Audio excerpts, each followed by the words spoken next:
Mapagpalang araw po sa ating lahat. Kumba General po ang inyong kaantingero. Kung bago pa lang po kayo sa aking munting YouTube channel, sana po paki-like, share, and subscribe. Maraming salamat po. Bali mga kaantingero, may panibago tayong natapos dito. Kung tawagin namin ay City at Nueve Llabis, nagawa mula sa baon ng niyog ng walang mata. Ito po ay mismong harapan at likuran. Atin po itong pinaukitan sa ating kumpare na manlililok. Medyo may kamahalan po ang kanyang hingi sa pag-ukit, ngunit worth it naman po mga katingiro, kasi naabot to ng 2 hanggang 3 araw itong magkabilaan ang City at Nueve Llabis. Isa po kasi ito sa pinaka-tested sa aktual na bakbakan mga katingiro na uri ng ating anting. May video ko ipapakita mga katingiro, yung kasama nating Ambos Survivor, na ito lang ang kanyang tangan sa panahong inaambos na siya lamang natira, at ang kanyang gamit na anting-anting ay ganito lang po ang City at Nueve Llabis na medalyong gawa sa baon niyog ng walang mata na mismong harapan at likuran ng bao.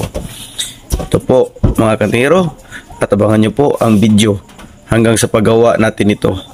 Okay mga katingero, mga katingero, meron tayo dito isang kasamaan na isang antingero din na nakakuha ng gamit mula sa akin, na minsan nakaranas na din ng isang himala o bertud ng ating-anting ng kanyang taglay panahong sila ay naambos noon mga katingero.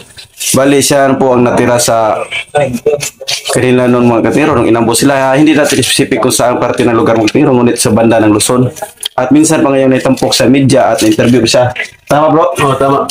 Na-interview pa siya noon sapagkat siya lang ang natira. Bali, inambos sila, ubos lahat ng kanyang kasamaan. Mahabang baril ang ginamit sa pag-ambos kanila. Ngunit sa himala, taglay niyang tiyanting, at salamat sa po may kapal sa Diyos na nagbigay ng lahat ng mga milagro sa mundo, ay safety po siya at kahit isang bala wala siyang tama. Bali, ang kanyang hawak puno ng mga katingero ay tinatawag kong City at Nueve Llabis sa atin pong tignan. Ito po ating ito yung ginagamit ko yung time na nagkaroon ng encuentro. Tapos nung sa inambos kami, ako lang yung natira sa amin. Ako yung kumali, ako na yung panghuli.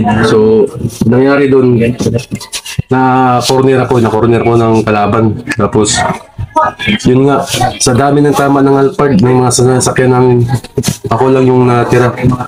And anyway, nabusan ako ng bala, doon ako nila na corner. ang City Llabis mga katingero, ito ang kanyang hawak o gamit natin ting panahon na inambos sila. Bali mga katingero, mapapansin niyo po, hindi po natin ipapakita ang kanyang tsura sapagkat confidential po mga katingero dahil sa nangyari ng araw na yon, sapagkat siya lang po talaga ang natira. Ang nangyari noon mga katingero, bali inambos sila. Matapos ambosin mga katingero, siya lang isa natira, nakipaglaban pa siya sa mga nag-ambos kanila. Kasi isa din siya sa kasama natin na katingero na counterpart ng government. Ganun na lang natin pag sabi sa counterpart ng government. Kaya nung siya na lang isa natira, ilan kayo lahat bro? Walo na sa kabilang sasakyan ng iba. Tapos tatlo kami sa isang sasakyan. Sa isang sasakyan na naambos, 3 sila, ikaw lang yung natira. Bale, yung iba nyo kasama nakakuan? Nakauna na, tapos kami yung nahuli. Sila na lang ang natira at sila na lang ang naambos. Bale, pag ambos pa lang sila, patay lahat ng kasamahan mo? Pag ambos, diretso yung kontra, umuna, tapos bilang hinarang yung isang sasakyan, yung isa naman dun sa gilid. Tapos dun sa gilid, binakbak na kagad. Pag hinto ng kasama, nung sa driver namin, bakbak agad, bakbak. Yun, Umbos lahat. Yung driver yung una, tapos sumunod yung isa. Yung sunod naman ako, nakayoko pa ako. Tapos pagtingin ko sa kasama ko, wala na yung driver ko. Yung ano na, nagkirig-kirig ba, hingin isa yun na. Tapos yung isa naman, nag-ano, Lumalaban pa? lalaban pa sana yung isa, kaso nga lang, tinamaan sa mukha. Yung ulo niya, tapos ako naman, pag-open kagad ng pintuan, automatic yun, kaya drop ko kagad sa likod. Pag-drop ko, dun ako bumabawi ng putok, kaso nga lang, sumala yung gamit ko. Yung kalaban, mga long arm, mga iki yung kita ko dun sa, iki. Kasi yung putok, iba yung tunog parang lakas, parang 14. Okay, ganun mga katingero. Bale, sa pag-ambos kanila, siya na lang isa ang natira. Tapos, nung nakalabas na sa sasakyan, ayun na siya inassault, ngunit parang hindi siya naputukan ng mga baril nung naassault siya. Kaya ang ginawa ng mga nag-ambos kanila para mapatay lang siya talaga, akala patay, kinamit ang bat ng baril at pinupok yung ulo mo, bro, no? Oo. Dito, napok nito, tapos sinipa yun dito, yung panga ko na, ano ba? Para hiwi. Oh, nangiwi.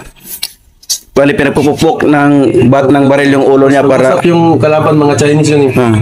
Akala nila patay ka na, bro. Oo, akala nila patay ako.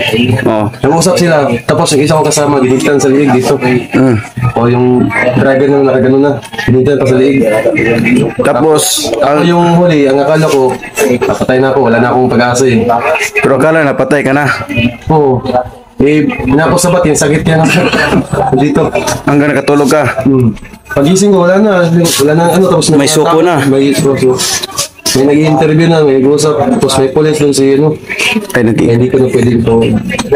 Kaya yun dumating na yung suko, tapos yung mga polis.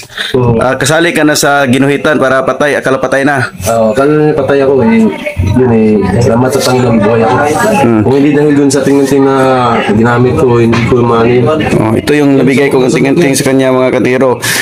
Yung City at Nueva Villabis nating tawagin. Ito ang kanyang hawak panahon na naambos siya mga katiro. Salamat tayo sa may kapal sapagkat hindi siya pinabiyaan. Ito po ang mga orasyong isilid natin dito sa tinatawag naming City Nueva Villabis na baong ginawang medalyon na baong mula sa baong niyog na walang mata. Mismong harapan at likuran po to ang ating pinaukitan. Yan po. At ang formula ang ating ilagay ay sulat kamay po o mano-mano pong pagsulat dyan. Ito po ating formula ang ilagay dyan sa City at Nueva Villabis. Tapos yung malagay ng formula mga ka-antingero ay meron po tayo diyang ilalagay pang mga mutya at virtudes galing kalikasan. Sapagkat mga ka-antingero, ang amin pong paraan sa paggawa dito ng panipinsa ay spiritual at material. Yung meron ng orasyon at meron ng mga mutya para persado po siya mga ka-antingero. Ito po yung tested na sa aktual na labanan na uri ng dipinsa namin dito sa Mindanao mga katingero. At kung inyo pong napapansin, nagsindi po tayo ng kandila sapagkat po pag magsusulat tayo ng orasyon ng ano-mano ay dapat po nakapagsindi ng kandila. At may kaunting ritual na gagawin sapagkat po isang sagradong bagay ang ating gagawin. Medalyon na City Nueva Villabis na sadyang pinaukit natin sa isang manililok ang City at Nueva Villabis. Ito po. City Villabis at Nueva Villabis. Yan po. At yan na po mga kantigero, nailagay na po ang orasyon na ating sasama sikretong nilalagay dyan sa City at Nueva Villabis na orasyon. Yan po. At talagyan na lang yan ng mga mutya at iba't ibang uri ng mga virtudes at mutya galing kalikasan. Okay mga kantigero? Narito na mga kantigero. Yan po, sa ilalim yan ay may orasyon. Tapos pinuno natin ng mga mutya at virtudes galing kalikasan. Mga iba't ibang uri ng mga mutya at virtudes galing kalikasan po yan mga katingero. Ang ating inilagay. Kasama niyan ang orasyon sa ilalim mga katingero. Yung sinulat natin na mano-mano na orasyon o formula mga katingero. At bago natin yan ipaglapat mga katingero, ay buburan mo natin yan ng mga iba't ibang uri ng mga kahoyng girero o mga kahoy may virtud galing kalikasan, yung tinatawag ng kahing San Miguel, Santiago, San Gabriel, tinatawag Barati, Tagnipas, Panipas, ang kahoyng Taglikayan. Ayan po mga katingero at ilalagay bago natin yan ipaglapat. At ito na nga mga katingero, bago yan ipaglapat ay nilagyan na po natin ng iba't ibang uri ng mga kahoyng may virtud o kahoyng girero na kung tawagin sa amin dito. Para po talagang puno na siya mula sa mga mutya at itong mga kahoyng virtudes. Okay mga katingero, ito po ang ating laman sa paggawa nitong tinatawag kong City at Nueva Villabis na medalyong bao mula sa baon niyog walang mata o yung libon na mismong harapan at likuran ng ating sinadyang pinaukitan at binayaran natin yung libro ng mga ukit nito. Ito lang po ang aking nikasa. Bali, dalawa lang po ating magawa sa araw na ito. At ito na po mga kaantingero, tapos na po natin naikasa ang tinatawag naming City at Nueva Llabis. Ito po, City Llabis at Nueva Llabis. Mga kaantingero, once again, ito po muli pala si Combati General ang nagsasabing mawag palang araw sa ating lahat, and God bless everyone. Maraming salamat po.